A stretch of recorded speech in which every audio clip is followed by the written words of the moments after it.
এটা হচ্ছে root stock.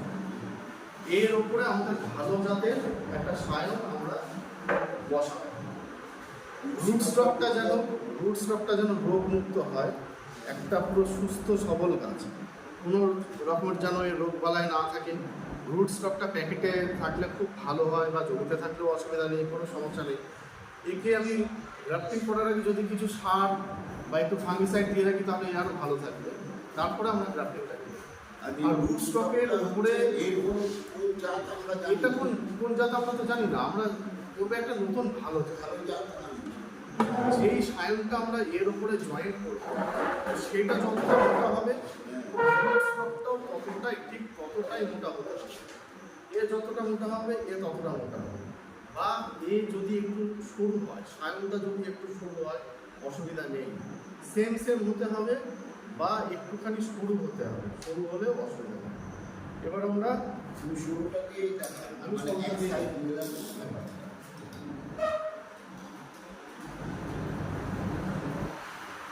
এটা কি ভিডিও গ্রাফটিং করতে সাইড বাই সাইড তাহলে সাইড ভিডিও গ্রাফটিং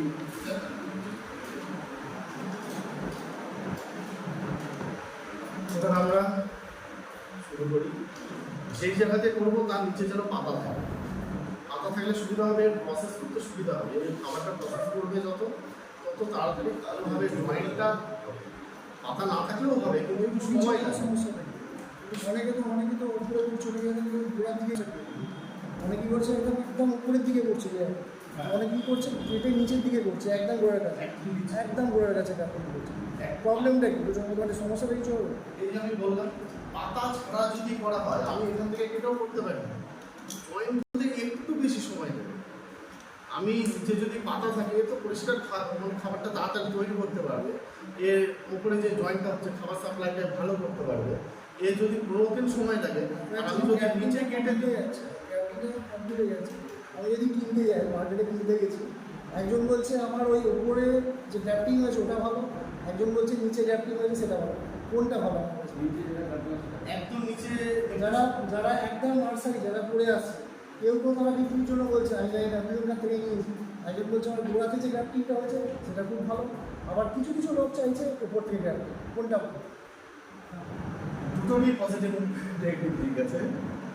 আমি যদি নিচে গ্রাফটিং করি সুবিধাটা কি হবে, আমার গাছটা ছোট হবে, গাছটা স্ট্রং হবে, জয়েন্টটাও তাড়াতাড়ি আসবে, ছোট গাছ আমি পেয়ে যাচ্ছি, গরমের গাছ ছোট একটা গাছ। আর আমি যদি উপরে গ্রাফটিং করি, উপরে গ্রাফটিং করলে অবশ্যই জয়েন্ট হবে, ম্যাক্সিমাম নার্সারি ম্যানরা ওপর থেকে স্টার্ট করে, কারণ উপরটা যদি মিস হয় তো আবার নিচে আসবে, এটা মিস হলে আবার নিচে আসবে, ও উপর থেকে নিচে ওইভাবে আসতে থাকে। এটাই এমনি সমস্যা। গাছটা বড় হলে কোনটা ভালো? গাছ আমি বলবো যে একটু নিচে হলে মানে কি এমনি গাছ হয়ে ভেঙে যায় তার এমনি যে হার্ডি হয়, এটা যদি দেখো এই গাছ এখানে করলে যে হার্ডি হবে, যে শক্তিশালী হবে, এদিকে করলে সেটা একটু কম। এই নইলে মোটামুটি সেটা তো আমি উপরে করবো, নিচের থেকেও ছাড়। আর একদম যদি নিচে হয় তাহলে একটু সমস্যা আছে, ফাঙ্গাল অ্যাটাকের সমস্যা আছে, যে বৃষ্টির জল কাদাটা ছিটকাবে নিচে আসবে জয়েন্টের জায়গাতে, ফাঙ্গাল অ্যাটাক হতে পারে। যার জন্য আমি পছন্দ করি মোটামুটি 6 থেকে 8 ইঞ্চি নিচে। যেটা মা গাছটা এটা তো 1 বছর বয়স, এটা 1 বছরের কাছাকাছি। অনেকে করছে যেগুলো ওই 1 মাস পুষির কাছে করা যায়, সেটা সেটা করে 1 মাস কি 7 দিন চারা তৈরি করা যায়। স্টোন গ্রাফটিং খুব ভালো জয়েন্টিং থেকে যখন এই জুলাই মাসে এই এখন আম হচ্ছে, আর যে চারাটা বেরোবে সাউথে ওটা খুব ওরা নিচে আমার পাতা আছে, আমি এর উপরে এটাকে আমি দেবো। চাকুটা যে চাকু ইউজ করবো যেন খুব ধার হয়, আমি এইভাবে কুচিয়ে কাটবো না, একবারে আমি কেটে দেবো, আমি যেটাকে জয়েন করব এটাকে নিই, নিচের থেকে একটুখানি আমি ফেলে দেবো, এটাকে এবার আমি কাটবো। আম গাছের সব থেকে বড় সমস্যা কাটিংয়ে, আমি একে বারে বারে কাটতে পারবো না, বারে বারে আমি ঘষাঘষি করে কাটতে পারবো না। যেটা করব একবারে একবারে আমি কেটে বেরিয়ে যাব, এইভাবে আমি কেটে বেরিয়ে যাব। আমার যদি মনে হয় যে না এখানটাতে আবার আরেকটুখানি কাটার দরকার আছে, আমি এর ওপর দিয়ে আর চাকু চালাতে পারবো না, আমি আবার শুরু করব ওইখান থেকে এর নিচ দিয়ে আমি যাব, এর ওপর দিয়ে আমি আর পারবো না। আমার এখানটায় যতটা হয়েছে ঠিক উল্টো দিকেও আমি আসবো, আবার আমি শুরু করব একবারে। এই আমার হয়ে গেল কাটিং। এখানটায় যেমন আছে এই জায়গাটা আমি একটুখানি পরিষ্কার করে নেবো।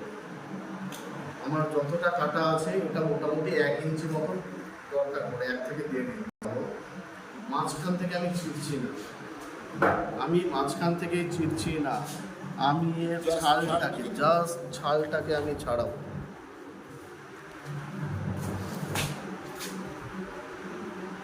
সায়নটা আমি যতটা ছাড়িয়েছি এটাও আমি ঠিক ততটাই ছাড়াবো। আমার ছাড়ানো হয়ে গেল ছালটা। এই কাজ করতে হবে খুব তাড়াতাড়ি, খুব তাড়াতাড়ি এই কাজ করতে হবে, এর আঠা যেন শুকিয়ে না যায়। এবার আমি এটাকে বসাবো। বসানোর কায়দাটা হচ্ছে আমি এটাকে সরিয়ে নেব, এটাকে এর ভেতরে দেব আর সাইড মেলাবো, এর ছাল আর এর ছাল এরকম। আমি মাঝখানে বসাবো না, এই যে আমি মাঝখানে এরকমভাবে বসিয়ে দেবো না যে এর এখানটাতে ফাঁকা হয়ে গেল, এর এইদিকে ফাঁকা হয়ে গেল, এরকম নয়। যে কোনো এক সাইডের ছাল, একটা সাইডের আমি নিচেরটা ওপরের এই ছালের আমার অতটা দরকার নেই, আমি নিচেরটা এর ওই সাইড আমাকে মেলাতেই হবে, যে কোনো একটা সাইড। আমার সায়ন আর রুট দুটো সেম হলেও আমি সেই রিস্ক নেব না, আমি একটা সাইড। আর যখন আমি এটাকে র্যাপ করব, নিচে যতটা কাটা হয়েছে তার একটু